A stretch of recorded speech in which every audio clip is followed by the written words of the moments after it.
Good afternoon, good morning. Welcome to everyone tuning in from across the country for this latest installment of Building a Better America, a small business resource community.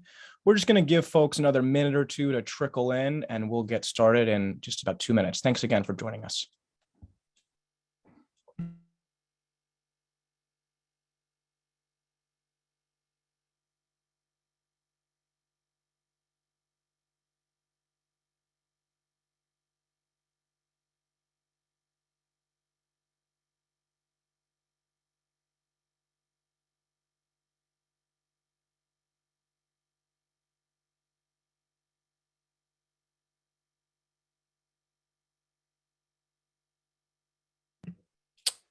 For those that are just trickling in, thank you so much again for joining us. We are ready to get started. We are live on Facebook for this next installment of Building a Better America, a small business resource community. And I'm happy to turn it over to my incredible colleague, Renee Johnson, to lead us through this fun activity. Go ahead, Renee. Thank you so much, Chaz. And thank you all so much for joining us today. We are so excited to have you here as we are talking about Made in America, which is an initiative by the Biden-Harris administration. So today for the Building a Better America, a small business resource community, we are here to provide resources for you. But before we get started, we have some housekeeping that we want to do.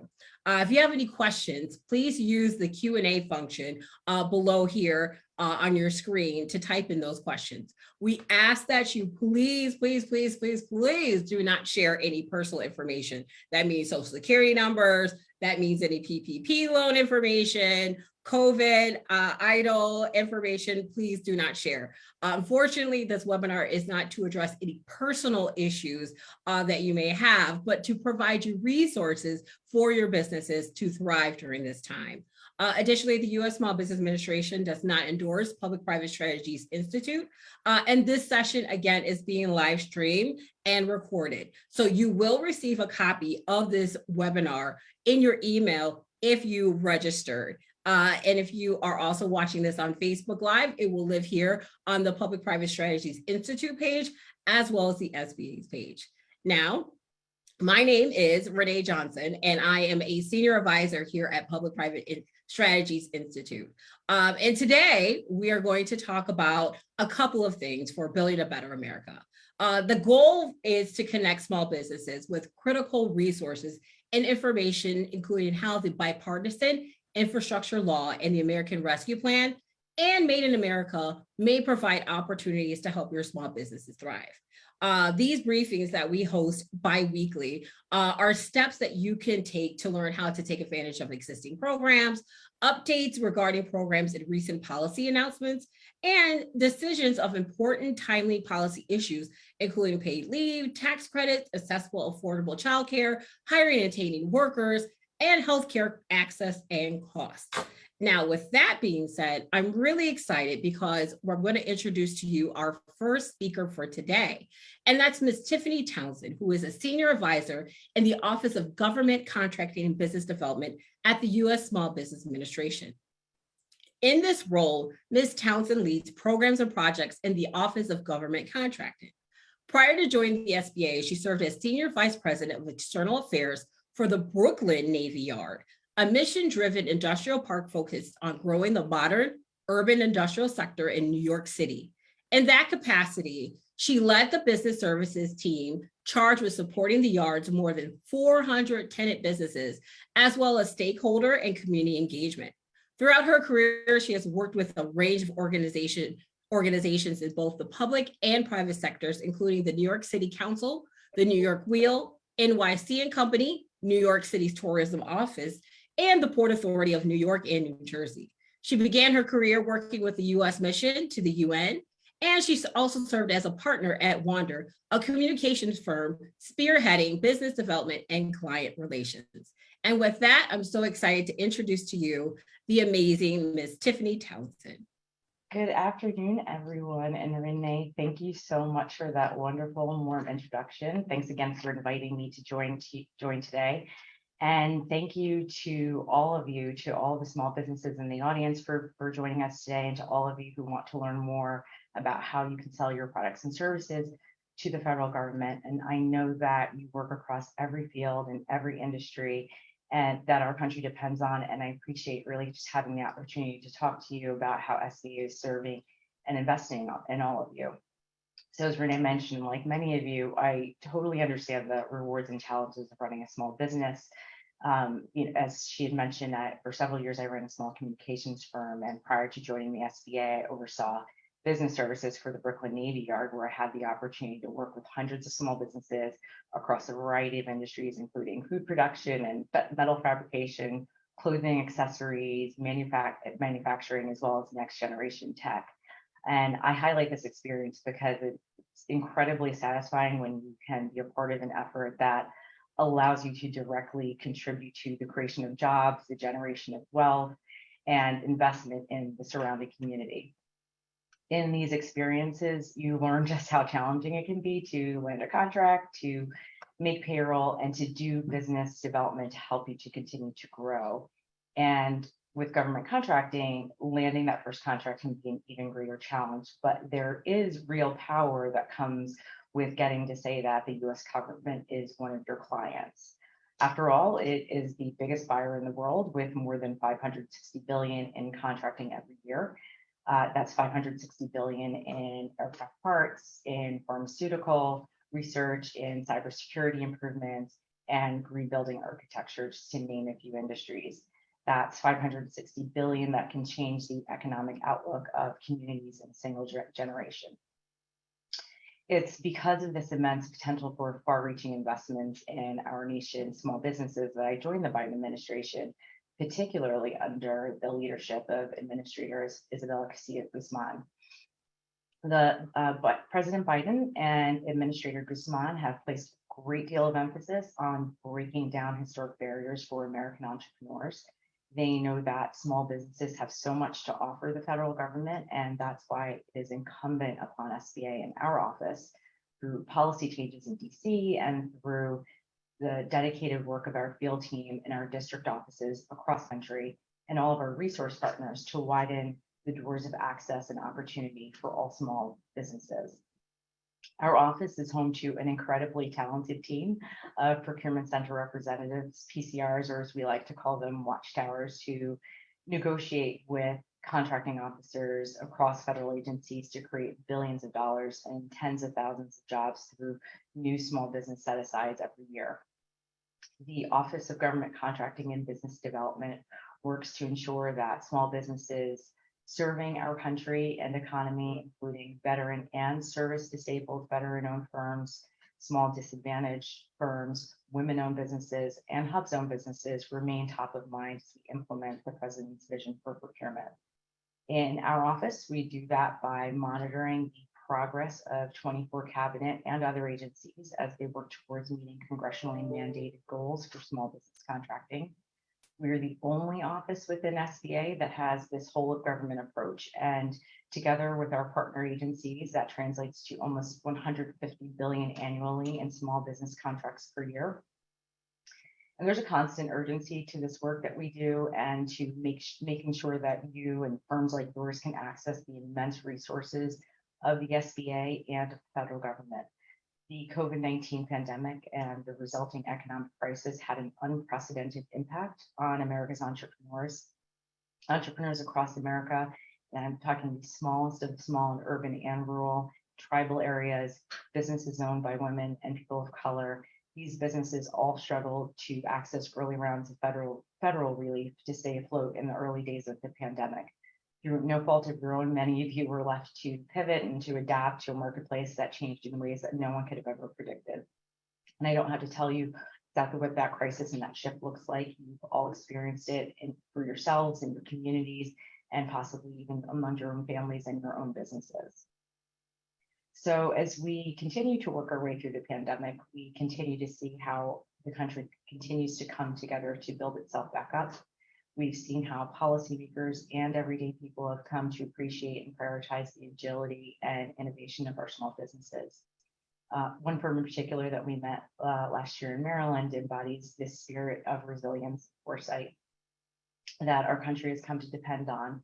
As a small biotech manufacturer, they won contracts with the Defense Health Agency to create revolutionary new ways to fight bacterial superbugs, to circumvent antibiotic resistance, and to save the lives of potentially thousands of Americans. Their work and their breakthroughs were possible because of the entrepreneurial spirit among its leadership and team. And I know that there are many, many more small businesses across the country, every sector, every industry, every state, embodying that same spirit and fighting every day to improve their communities. And this renewed commitment to small business comes from the top. On day one of his administration, President Biden signed an executive order on equity and procurement, directing the federal government to overhaul how it contracts with small business and small and socioeconomic firms. Only a few months later, during his speech commemorating the 100th anniversary of the Tulsa Race Massacre, the president announced an all-of-government effort to grow federal contracting with small disadvantaged businesses to 15% by 2025. This translates to tens of billions of dollars in additional contracting opportunities directed squarely at building our country and economy back better. Because of this commitment to equity and procurement, SBA was able to work with the White House and with partner agencies last year to enact 5 major policy changes for federal contracting to ensure that small and disadvantaged firms have a strong footing on which to compete in the federal marketplace. These changes improve on 5 key areas: access, delivery, accountability, playing field, and transparency, or as we call it in our office, adapt. So I'll go through those briefly. So first is access. SBA and the White House are now tracking new entrants to the federal marketplace to expand on the domestic supplier base, to reverse the past decade's decline in the number of small businesses contracting with the government, and to ensure that prospective government contractors have the opportunity to win awards. Delivery. As I mentioned, President Biden committed this administration to raising government-wide small disadvantaged business goal to 15% by 2026. Earlier this year, SBA's policy team negotiated with all cabinet and procurement agencies to establish ambitious agency-specific goals around SBD contracting so that government-wide we reach that 11% in fiscal year 2022. Accountability. All small businesses have now been added into, all small business goals have been added into the yearly performance evaluations for senior executive service officials in program offices overseeing contract activities. When similar policies were introduced under the Obama administration, to give you perspective, the government achieved that 23% small business goal for the first time in nearly a decade. Now we hope that reintroducing the goals to performance evaluations will spur even more set-asides for small and disadvantaged businesses, while also cutting down on bundling of federal contracts. Playing fields. SBA and our offices fought for months to ensure that federal contracting guidelines for small business set-asides are now being followed, and to add new guardrails and even more windows of opportunity for small firms to work directly with the federal government. Following nearly a year of work with the White House, the Office of Management and Budget, and our partner agencies, we were able to get more than 30,000 socioeconomic small businesses. That's all 8A firms, small disadvantaged firms, women-owned firms, service-disabled veteran-owned businesses, and hub-zone businesses automatically included in Tier 2 of category management, so that contracting officers are incentivized to follow small business preferences rather than bundle contracts for large corporations. And finally, transparency. For the first time in history, SBA's publicly released data on the percent of federal dollars that went to Black, Latino, Asian American, Native, and tribally owned small businesses, and we'll continue to release this information on an annual basis. Analyzed by the SBA and broken down or disaggregated by race and ethnicity, this data represents an important tool that we have to ensure equity and transparency are realized across the federal government. I should mention also that this data currently lives on SBA's website, sba.gov. We, the SBA, firmly believe that the federal government needs to be transparent about where we are with small business contracting, since we are still missing out on the wealth of cutting edge ideas and inventions coming from communities such as yours. Our country's small business owners are one of the central driving forces that will bring about a new set of circumstances in this country. They have power to influence not only what happens in their hometowns, but in every town. And we have to all work together to continue to talk about the importance of investing in small businesses in every sector of the economy in every corner of the nation. Together, we can leverage this moment and to transform the country by giving small businesses powerful tools to grow and to adapt, to create jobs, and to build an economy that works for everyone. So in closing, I'd just like to say thanks again for having me. And I look forward to seeing how you, all the businesses out there joining us today, can continue to drive change in the months, years ahead. And with that, I would be happy to take a few questions if time allows. Well, of course, Tiffany, time allows for a couple questions. So let's go ahead and just do a couple. For firms on the call who are not super familiar with contracting, or for those on the call looking to better understand government contracting, are there any resources you can highlight or point them to help them get started or get familiar? Absolutely, and I apologize if you hear a railroad or a train passing by. We SBA offices are located nearby, so sorry for any background noise as I'm answering your questions. But that's a great question. So I think first and foremost, really encouraging any firms who are interested in exploring this as an opportunity for their business to start with the SBA's website. I'm pleased to say that we have a very robust government contracting section available. And it's really where you want to start if you're beginning to think about this, so that you can understand how your business can ensure that it is eligible and you can understand the basic requirements. So, for example, our office oversees size standards, which determines if a business qualifies as small. And so we have guidance there and a tool on our website to help you do that. Then let's say you determine that you do indeed you qualify as small. You'll want to ensure, for example, that your business is registered on SAM.gov, which is the System for Award Management database. Federal business opportunities for contractors are listed there, and government agencies are required to use SAM to advertise all contracts over $25,000. So that's just sort of a beginning primer of what's available to you on the SBA's website. In addition, I also want to add that we do work with a lot of resource partners that businesses and small firms should be looking to engage with. Namely, we work with Procurement Technical Assistance Centers, or PTACs, as some folks on the call may be familiar with.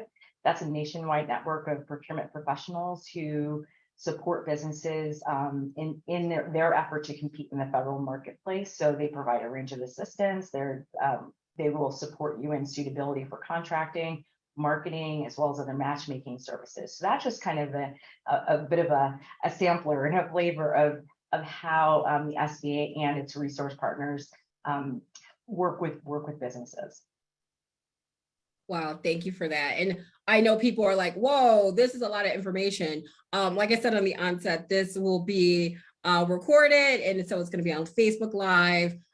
So it's going to live there on the SBA's Facebook page, as well as Public-Private Strategies Institute Facebook page. And then also, if you registered for this webinar, you'll get a copy of this and the slide deck with additional resources and links tomorrow as well. Tiffany, I got like 2 more questions for you if you have a few more moments. For anyone looking to connect directly with you, as I'm seeing a lot of people are asking that question, or someone on the ground to learn more about government contracting, are there local resources that maybe you can point them to? Absolutely. I know you mentioned a few of them. So we have our PTACs within the SBA. We do have a field presence. So we have area contracting offices and area contracting directors, and their information is also available at SBA.gov. So that's a wonderful place to go. I'm sure many folks on the call have also worked with our Office of Field Operations. As you know, the SBA has 60 offices across the country that are there to work with your business. So these are 2 amazing opportunities to engage on the ground in your community, so they will understand the existing conditions, if you would, in your community, and really dig in and help you. And so I also mentioned the PTACs just previously, and I would also add small business development centers, SBDCs. They also offer free one-on-one counseling and often low-cost training services. So they are there to help you with procurement and contracting as well, to a certain degree, market research, and other program support. So again, there are a lot of these resources. These are all listed on SBE's website. And we have that's just again sort of a primer on all the resources that are available to our small firms. Wow, that's amazing. One more question before we let you go. And I Sure. think everyone has been hearing about this, the historic bipartisan infrastructure law. Could you share more about SBA's role in sort of the implementation of this law and any advice you have for any firm, business, emerging business that's looking to take advantage of contracting opportunities that's going to start rolling out soon? For sure. I think this is, again, as you say, I think historic, most certainly. And there will be billions of dollars in funding that will go through direct federal procurement, but it's also important to note that most opportunities and most of that funding will flow through the states at the state level. And so to that end, I also encourage firms on this call, and obviously share with your colleagues, if firms that want to leverage this opportunity, ensure that you're procurement ready. And so this may also mean ensuring that you have the right certifications at the state level, for example, so that you are ready to do business when those opportunities present themselves, when those solicitations are available. I should also mention, if I have a second, that tomorrow SBA will be holding a day of action that's really just focused on building and buying American. And we want to make sure that our small businesses, entrepreneurs, startups, they understand how the administration is working to empower them and to ensure that they have the resources to leverage all the opportunities that are going to come out of this bipartisan infrastructure law. So that's additional information that businesses can expect to see, to be able to take advantage of. And so you'll see SBA leadership, our regional administrators, and other leadership doing outreach and engagement digitally, but also across the country in their communities to ensure that the businesses have access to the resources that they need. Wow, thank you, Tiffany. This is amazing. And we're definitely going to make sure we share those links so that everyone knows about this tomorrow in that email. And we're dropping it on Facebook as well. So we really appreciate the time you took today to give us this information. Thank you, thank you, thank you. Thank you. Well, now we're going to turn it over to a conversation with Candace Waterman, who is President and CEO of Women Impacting Public Policy. With over 35 years of experience spanning across both the private and public sector, she has owned 3 successful companies in the medical, real estate, and hospitality industries, and worked as an executive for the ambulatory services division of a hospital system in, of course, the Midwest, which is Michigan, overseeing OBGYN, hematology, radiology, and oncology operations. In her current role, she has the leading national nonpartisan policy organization on Capitol Hill for women in business, serving as the voice for the over 12 million women-owned companies in the US. Candace works in a bipartisan manner with lawmakers to impact and influence policy that provides economic equity, procurement inclusion, access to capital, and access to the global marketplace. And with that, I'm so excited to welcome Candace Waterman. Hello, Renee. Thank you for having me today with you. No, thank you. We truly appreciate you taking the time out because you are, at the center of where a lot of policy is being done. And I know WIP has been core to many of the policy changes that have been done to help so many women-owned businesses. So we really appreciate the work that you have done. So thank you, thank you, thank you for the work you're doing. Well, thank you. I consider myself a servant leader, so it's my honor to be able to do just that. Well, we have a couple questions for you. Okay. The first one is saying that, WIP has done a lot. I mean, we could start there. There's so many things you guys have done. So what are some of those accomplishments that WIP has had over the last few years that you want to share with us? Well, absolutely. Thank you for asking that question. WIP marked its 20th anniversary in 2021. So as I say now in 2022, we are all grown up. And so that really represents 20 years of advocating on behalf of America's 12.9 million women-owned businesses, as you stated. And there are a few things that happened in our 20th anniversary year and prior, but one of which was huge. And in recognition of our 20th anniversary, we were invited to testify before the Senate Small Business Committee to share more about the difference that advocacy really makes in strengthening the women-owned business community, and certainly our thoughts on what more could be done to support the WOSB and EDWOSB community. It's really important to note that WIP has been at the forefront of advocating for the WOSB federal contracting program for 2 decades. So that means from inception to now, right, implementation, and now as we look at program enhancements. So it's really critical for us that there be equality, equity, and parity in this program from a resources, contracts, and access to capital perspective. So, we continue, as I say, to fight the good fight for our WOSBs and EDWOSBs. In addition, there are a couple more, one of which WIP is honored to be a member of the Small Business Roundtable, which is a coalition of the leading small business and entrepreneur organizations dedicated to advancing policy, securing access, and promoting inclusion to benefit the businesses who are really at the heart of American economy. And we know in that coalition that our voices banded together go further faster than us doing so alone. Next is, as a national nonpartisan organization, WIP was built on the fundamental principle of working across the aisle to level the playing field for women in business. And so this year alone, we have met monthly with key policymakers on topics critical to the advancement and sustainability, because that is where it's really at, right? The sustainability of the women-owned small business community. And then finally, I am honored that I was nominated and serve as a member of the SBA's Council on Underserved Communities. And I'm currently appointed to the Subcommittee on Contracts and Purchasing. This committee is focused on ensuring that women, minorities, the LGBT community, the veteran communities are not left behind from a contracting perspective, particularly as we talk about this infrastructure law, as you just talked to Tiffany about. So we are working at the state level to ensure that contracts are available to our diverse population.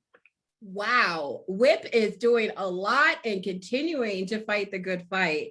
And we appreciate the work you guys are doing. And with that, I mean, that definitely does not come without some challenges. So what do you see as some of the challenges for women-owned businesses accessing contracts? So, I'm happy that you asked that question. And I'm sure that there are many people on participating today who've probably heard me speak in the past. And if you have interacted with me in any kind of way, I cannot have the conversation of access to contracts without having the conversation about access to capital, right? Because they are not mutually exclusive components to success. In fact, there's a lot of intersectionality. And so from a government contractor's perspective, like the private sector, right? Primarily, they work with people that they know, right? So it makes it challenging for women and others who lack relationships and networks to access those contracts. So that is as I say, a point of note-taking. Make certain that you are building relationships that you need necessary to grow your business. The other is, in some ways, it's lack of knowledge on how to make credit scores work for the business, in addition to having lack of resources and accessibility for funding opportunities. And we know those are both barriers to entry and to growth, right? So money matters, as we say over here at WIP. The other is, this is particularly I see for women businesses, and that's application anxiety. and it's real for women. And that means that oftentimes as women, we count ourselves out prior to even applying for funds, right? And then when we do apply for funds, it is statistically proven that we ask for less than what we even need. So I would say to our women business owners, don't tell yourself no, allow someone else to tell you no, which, as one of my friends says, no means new opportunity. I say no means not right now, right? But don't count yourself out before you put yourself in the game from that perspective. The other is lack of awareness of the opportunities to apply for contracts. You know, Tiffany talked about the great resources that SBA has. And so I implore people to really take advantage of those free opportunities and access. The other, and we hear this a lot, the onerous and inconsistent paperwork requirements, right? Because each agency is often different. And some of the basic response requirements, right? Like font size and the number of pages. Some of them say the front page is considered in the number of pages. Some say you can use graphics, some say you can't. We are actually talking to the agencies now about continuity in RFPs and responding, because it is really onerous on our business owners. And I know it seems inconsequential, but it's really not. Because when you think about preparing 20 RFPs a month, let's just say, that's both a time and a money vacuum, because you've got to take time to investigate with the agency. Oh, do they want 10-point font? Do they want 12-point? Do they want a cover page? Do they not? Is the budget included in the, like, it's a lot. And if we had consistency across the board, right, for everyone, and then get into the specificity of the agency, I think it would make it just so much easier for our businesses. The last couple, I would say, is the amount of time that it takes to apply and to make bids, right? Some women business owners feel like the contracts aren't really worth the trouble. So again, they're counting themselves out before they're even really in the game. And then the last I would mention, and this is a really big one for us here at WIP, is, you know, there's so much confusion around who really qualifies for federal contracting programs, such as the 8A program, especially for the economically disadvantaged women-owned small business program. Say that 5 times fast, right? That's our EDW OSBs. You know, at the current time, EDW OSBs are unable to qualify for 8A program unless they are also 8A certified. Even though they have many of the same criteria, you can't do it. And so they're, you know, not all EDW OSBs or government procurement offices really understand this distinction. And so it puts the EDW OSB at a real disadvantage. And so this, and I mention it because it's so critically important from an advocacy perspective for WIP. That's one of the things that we really hear from our EDW OSB businesses. Wow, that's so hard to hear, that these challenges are so many and vast, but to hear there are already solutions that you've come up with to curtail the problem is so just empowering. So hopefully people are listening, engaging, and willing to make those changes to make sure that we're having more women businesses thrive and get these contracts. And again, yes, the access to capital is so important, because if you don't have money, you can't get the contract. You can't get the contract if you can't get money. So exactly. And people don't realize, like, it costs a lot of money to win a contract. Yeah, they go hand in hand. So appreciate that. They do. And then that takes us sort of into, like, so people also want to take their business globally. Like, how can we see more women business owners exports their goods and services, right? Many want to become global and international businesses. What can be done to ensure that we're elevating these women-owned businesses to do so? So I would say, first and foremost, take ourselves out of the proverbial box, right? The word small, when we're talking about businesses, is a NAICS category. It does not have to mean your business, because small businesses in some industries are 40 or $50 million firm, right? So take ourselves out of that small mindset, right? And really think about part of the solution being that WOSBs and EDWOSBs know that they can export, right? And then we have to provide them with the information needed to make that happen. And then providing those additional resources, educational opportunities, and the connectivity to the women businesses is really imperative to ensure that the businesses are able to thrive in the global marketplace. I think COVID taught us many things, but one of them surely is that the world is flat, and we actually have a great member who actually specializes in training women-owned businesses on the import-export opportunities. And of course, we work with like Exim Bank and MBDA, again, to make certain that you can't be held accountable for that which you don't know yet, right? But think outside of the box. No, that's good to know. If there was one policy component you love to see to support women business owners, and I know you mentioned a lot of them already, which one would it be? Oh, Renee, you know me too well to know I cannot say just one. However, I will say this, we support policies that really increase women's access, right, to contracts and to capital, which ultimately make it simpler for women to really run their businesses.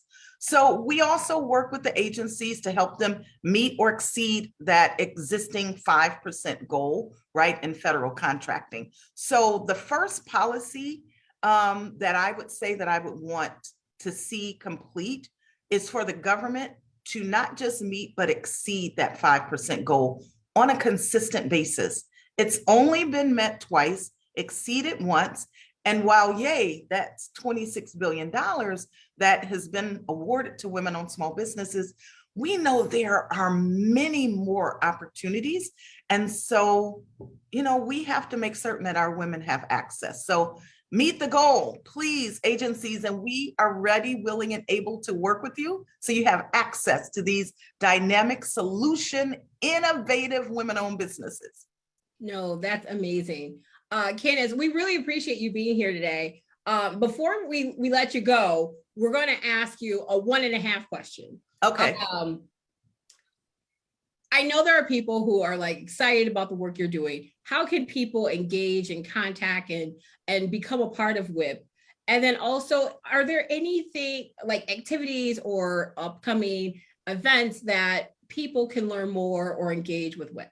Absolutely. So we would love to have you all join your voices with ours and be part of our business ecosystem for success. So you can become a member of the WIP network by visiting our website, and that is WIP.org, www.wip.org. We have varying levels of membership, so you can decide as a business owner how engaged you want to be, but I just say you need to be engaged. Policy and business has an intersectionality that you cannot dismiss, and you have to use it, right, for the growth of your business. Quickly, our organization speaks what I call 3 languages: ACE, advocacy, community, and education. And our educational content is endless. And we have this amazing, massive network across the country for you all to be a part of this business ecosystem. And last, you said, what's going on? A lot is going on. So visit WIP.org events. But one of the big things that's going on is we're celebrating the 10th anniversary of Challenge Her. And we are excited. I know there are many of our women-owned businesses out there who have been part of Challenge Her. We're going to have our first in-person event since COVID on August 25th in Maryland. I have to give a big shout out to the SBA contracting office. That's Bibi Hidalgo, Antonio Doss, Elisa Sheard, and our partners over at American Express, Ani Castillo. If you can't join us in person, we have a free online on-demand library of webinars. If you want to know how to be a federal contractor or do business with a prime, please, please, please go to whip.org and we will help you out. Oh, I love the sound of that, free and resources, you know? Yes. Well, we'll make sure that everyone has that link tomorrow too. And we'll put it in the Facebook link as well. And Candace, thank you so much for being with us today. We really appreciate it. Thank you for having us. Thank you to the SBA for the amazing work they're doing. And thank you to PPS, our great partner, for everything that you're doing. And wishing everyone success in business, and have a beautiful rest of the day. Thank you. Now we're going to turn to some more slides to talk about a couple more resources. And then we're going to talk to one of the amazing regional administrators about Made in America and what she's doing in her region. So let's go on to that next slide really quickly. We're going to just do a quick run through of some of these other resources. So the bipartisan infrastructure law we're going to talk about, the American Rescue Plan, paid family leave, and Made in America. And again, all of these resources are going to be provided to you. So we're not going to go through them in depth because we want to get to a conversation with our regional administrator. So the bipartisan infrastructure law was signed into law on November 15th, 2021 by President Biden. It is a historic investment of $550 billion in new funding for large infrastructure projects, supply chains, broadband, and drinking water. This is for the entire country, and it's a huge investment. And it is the first since 1956 the type of investment in this country. And it's going to help provide modernizing public transportation as well, and rebuilding the country's crumbling roadways. Let's go to that next slide. The impact onto small business, well, it's going to virtually touch every part of Main Street in our economy. The law will expand access to tens of billions of dollars to federal, state, and local governments and contracts. And again, the money is going to trickle down to states and local governments. The U.S. Department of Transportation is going to award more than $37 billion in federal contracts, which is going to support an estimated 700,000 jobs per year. This is going to help small businesses across the country hire new employees and reach new customers. It's going to foster the development of Main Street small businesses in underserved communities. And you can find out more by going to a guidebook on build.gov. And again, we'll make sure that you have all these links in the email that we're going to send out tomorrow. Next slide, please. We're going to talk about the American Rescue Plan. So the American Rescue Plan also was signed in 2021 and was led by Congress, and it support communities that were struggling in the wake of COVID-19. The plan provided critical resources to support communities. It provided emergency grants, lending, and investment to the hard-hit small businesses so that they can hire and retain workers. It distributed more than $360 billion in emergency funding for state, local, territorial, and tribal governments across the country. Additionally, it helped hard-hit public transit agencies avoid layoffs and service reductions, which disproportionately harm workers who are more likely to depend on it, as they were, most of those were workers who are trying to help us in the wake of COVID-19. Let's go on to the next slide. One other thing that came out of the American Rescue Plan was the Community Navigator Pilot Program. This was a pilot program designed for the U.S. Small Business Administration, which would help reduce barriers that underrepresented and underserved entrepreneurs were facing in accessing the programs that they needed to grow, recover, or start their businesses. A total of $100 million in funding to 51 organizations was provided. Selected projects will cover diverse communities across the country, including Puerto Rico, and there are grantors that were considered that were hubs. Their centralized lead organizations will then incorporate spokes, which are the local trusted community organizations. They connect small businesses to critical resources and assistance, which include financial assistance and access to capital, contracting and procurement, marketing operations, business development and exporting, and then more specifically, industry-specific training. In order to find more information about this, please go to the SBA website and click on Community Navigator. And there's a locator tool where you can find a community navigator in your local community. Let's go to that next slide. The tax incentive that we want to highlight today is the paid family leave tax incentive. Under this program, employers can offer up to 12 weeks of paid family leave, and the leave can be used to take care of a family member, maternity or paternity leave with a biological or adopted child. In exchange for offering the leave, employers will receive as much as 25% tax credit for the amounts of wages replaced. Policy is targeted to hourly employees who would not otherwise have had access to paid family leave. And employees who participate cannot make more than $72,000 per year. To make sure that you're eligible, talk to your tax provider and making sure that this is something that you can or should take advantage of during the tax season as well. Let's go to that next slide. Now we're going to talk about Made in America. So ensuring that the future is made in America by all American workers, the Biden-Harris administration launched this office to work to implement federal procurement and financial management, which is a policy to carry out the president's vision of a future made of all in American products made by American workers, including minority entrepreneurs and small businesses in every region of our country. And if you actually go to madeinamerica.gov, you can find out more information there. But it basically also helps you in becoming a federal contractor, doing business with the federal government, and then also learning about the schedule of procurement and all other things needed for government relationships and procurement and contracting purposes.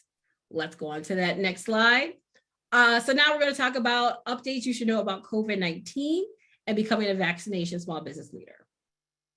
So as we all know, we're all going through, unfortunately, another wave of the pandemic, and it's been here since 2020. We're definitely trying to maneuver and figure out ways that we are able to combat this as small business owners. And the White House has a way where you can find resources to help your business stay prepared.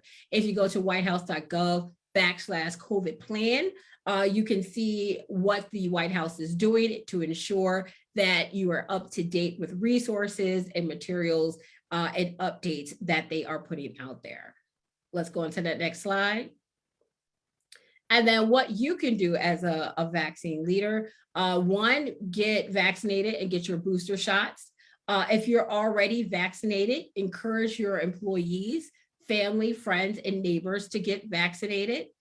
Create a vaccination plan for your business. Review state and local policies and seek legal guidance. Consider incentives like the paid family leave tax credit for employees.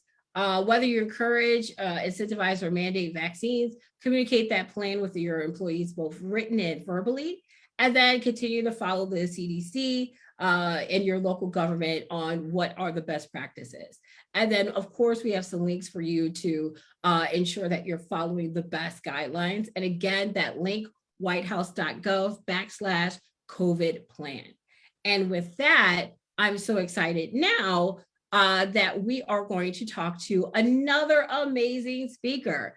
We are talking to Ekta Marcier, who is the Region 8 administrator who oversees the SBA program offices in Region 8, which is the Rocky Mountains, which is serving Colorado, Montana, North Dakota, and South Dakota, Utah, and Wyoming. Before joining the Colorado SBDC network as the executive director of Colorado Springs Pikes Peak office in May 2012, she was the director of partnerships marketing with the Professional Bull Riders, Inc. She is also the program creator and manager of the Colorado SBDC Cyber Cover Your Assets program, providing education, training, and one-on-one consulting to small business throughout Colorado, and currently serves as a regional coordinator for the North Star CMM program. ECTA is involved in the Al Pomar Emerging Leaders Program, is an active board member of the Pikes Peak Workforce Development Board, vice chair of the Better Business Bureau of Southern Colorado, member of the Pikes Peak Community College Business Advisory Board, and president of the Colorado Business Development Foundation. She serves on numerous committees for the Colorado Springs Business Journal and is the Technology and Capacity Committee for the Colorado SBDC Network. I'm so excited to introduce you to Acta Marculer. I'm so sorry if I butchered your last name as well. Thank you, Renee. Hello, everyone. Acta Marculer. I'm the Region 8 Administrator for the Small Business Administration.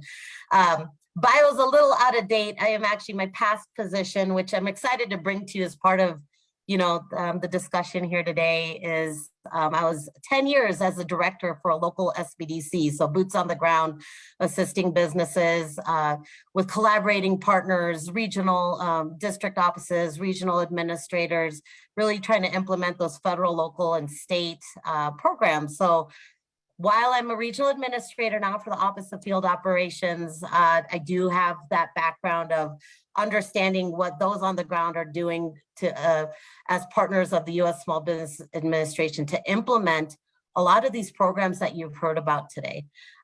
So just as a quick overview, as I've been asked to do, the regional administrators such as myself, there are 10 offices. I cover Region 8, which is the Rocky Mountain region, a beautiful portion of the country, as I like to say, with me being right here in Colorado, which is one of the states I cover.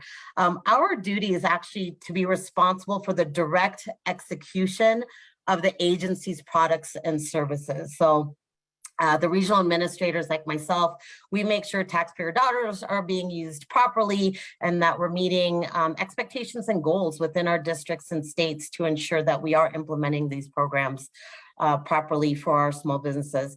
And then with that, as mentioned before by Tiffany, there's 68 district offices that are actually boots on the ground for each state, which have those, I think, really important to mention, extremely important collaborations and partnerships and implementation of the community navigator programs, SBDCs, partnerships with PTACs, and all the acronyms that we talked about today. And by the way, there is an acronym glossary online. If those of you in the small business community really need that, I know coming from the SBDC that was something that was very helpful to a lot of the clients that we served. So if there's too many acronyms here today, know that you can find those online as well. But our job is to make sure that we are implementing these programs on site and in our states, in our regions, and making sure that your questions are being answered and that, as mentioned before, the resources that you need are given to you and provided to you to make sure that you can be successful in your business. And that is where my heart is and passion lies, is making sure that you know where to go when you don't know where to go. What you don't know is what you don't know, right? That's that saying. So we want to make sure that you have a resource to go to and a place to start, because the information today has already been probably quite overwhelming for some of you, which is understandable. There are a slew of SBA programs that we want to ensure that you know about, but also build that scaffold for you to make sure that you can get to that point of contracting and take advantage of, to bring it back to the point of this webinar. And what I'm talking about is this Made in America, or Buy American to Build America program that we are launching just now after July 4th. So I'm here to serve you today. And, I've been asked to talk about a few things. Renee, if you'd like me to go right into it, I'm more than happy to. Yeah, well, okay. Sure. Let's just ask the first question and then go from there. So as we pass the 4th of July and reflect on how to support local economies through shopping local, how can local offices support Made in America and Buy American initiatives? Yeah. So I love this campaign. I'm just going to say that now, because seeing small businesses grow from the ground level and seeing the success of all of you is so incredibly important. When we see the success of small business, when we see the success of programs serving our historically underserved communities, and being able to reach every one of you that needs it the most, this campaign really solidifies a lot of programming and policies that we are at the Office of Field Operations and at our district offices really able to provide support for. Administrator Guzman said it like so well when she said, every time we choose to shop small, dine small, entertain small, we're helping to power America's greatest economic engine. I just love that quote. So I stole it and I say it all the time, you know, as a regional administrator. But locally, there's so much that can be done through the district offices and through the SBA to assist you under this program. As mentioned before, there are a number of resource partners that are available. So if you reach out to your district offices, they're going to use those collaborations and partnerships to make sure that we can assist you get those government contracts or certifications. Let's start there.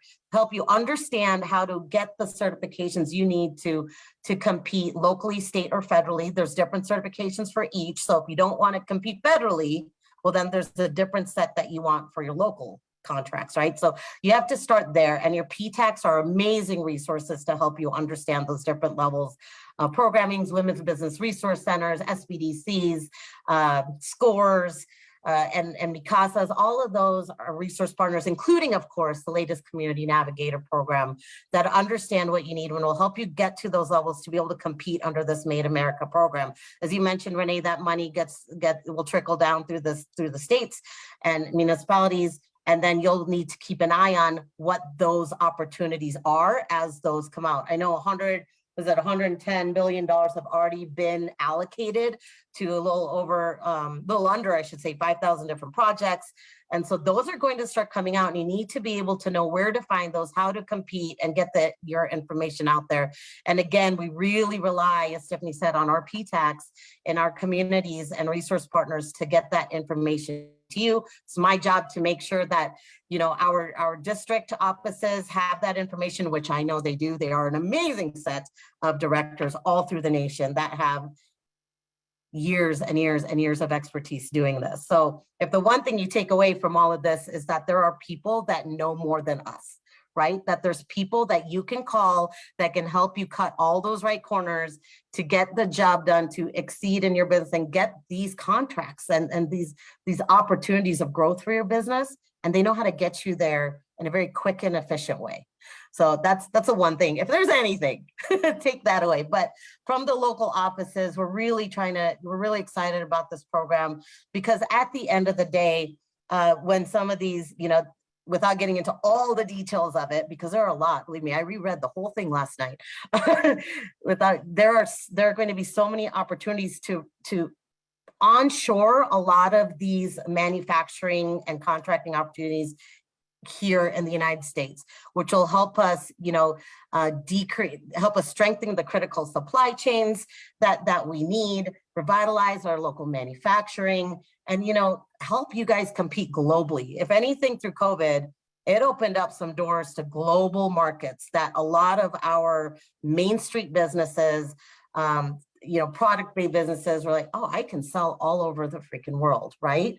And that's what we learned. So what this program does is it helps ensure that the Made in America products, the ones that we have here, can supply our communities. So we're not dependent on so many other countries to support us. Well, and I'm glad you segued into that, because that's sort of the next question of how are regional offices able to assist small businesses with sort of like amplifying their reach to export their goods and services, like on an international and global scale, because many people love Made in America and like it's great, but like, how do we then do that global and international outreach and exporting?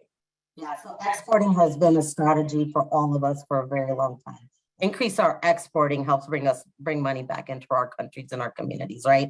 So the first thing to know is that the SBA has regional export representatives that sit with the Department of Commerce, sit with collaborating partners, the import-export banks, the import-export offices at your Office of Economic Developments and EDCs and all that, which help people get extra federal connections. I think that was the important piece I wanted to say with international trade programs. So there's a lot of programs I can mention the SBA has, but the first thing to know is that there is a local representative or regional representative that can help you understand all of these other things I'm about to tell you.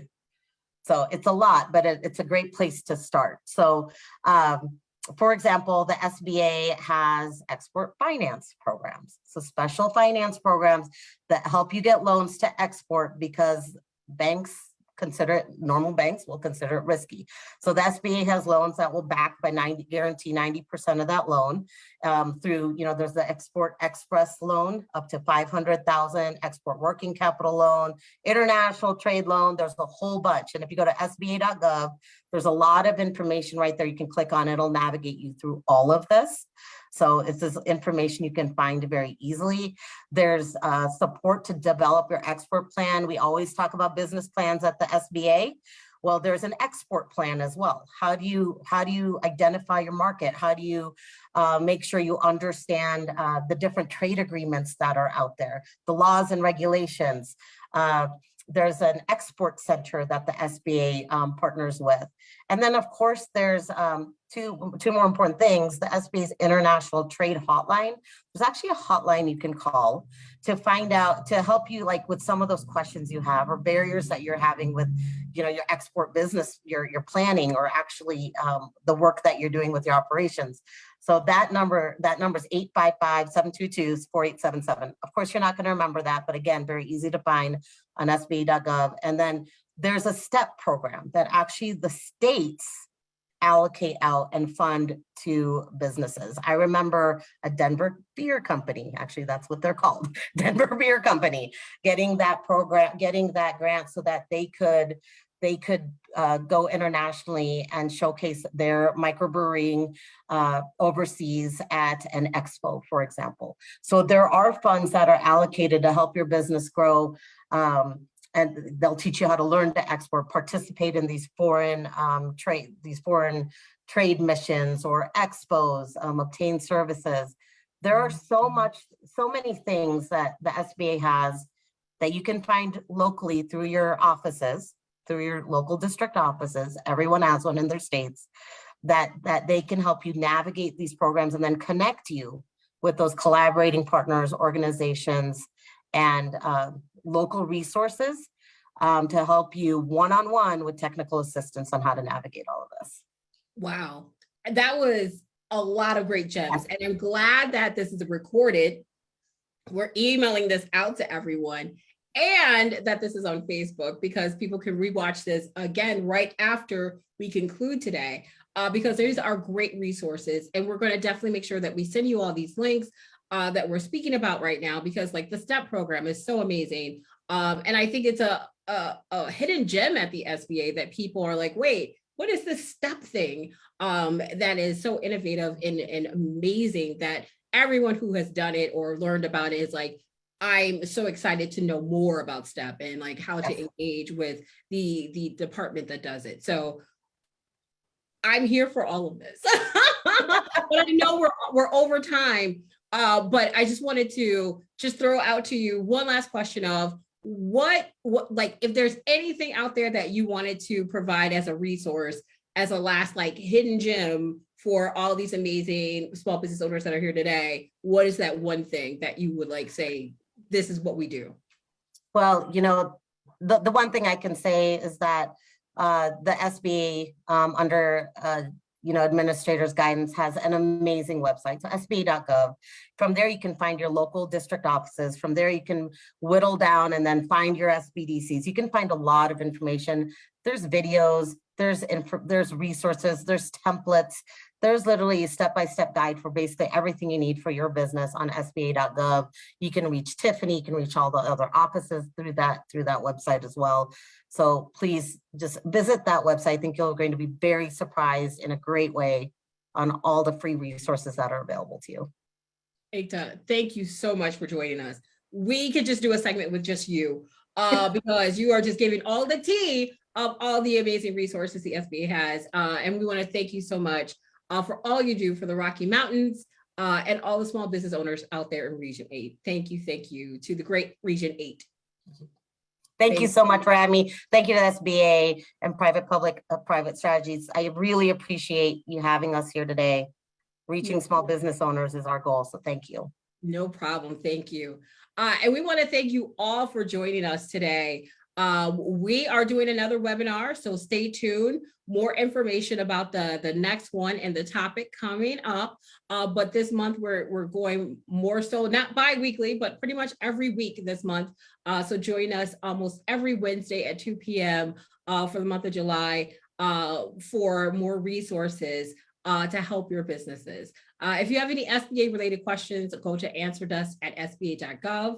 And again, if you did not register for this webinar and you're looking for, a copy of this, please feel free to go to events@publicprivatestrategies.com and make sure to, let us know you need a copy of this. Otherwise, we will be sending this out tomorrow. And also go to the Facebook page of Public-Private Strategies Institute and also the SBA's Facebook page as well. We want to thank you so much for joining us today, and we will see you next week at 2 p.m. Thanks so much.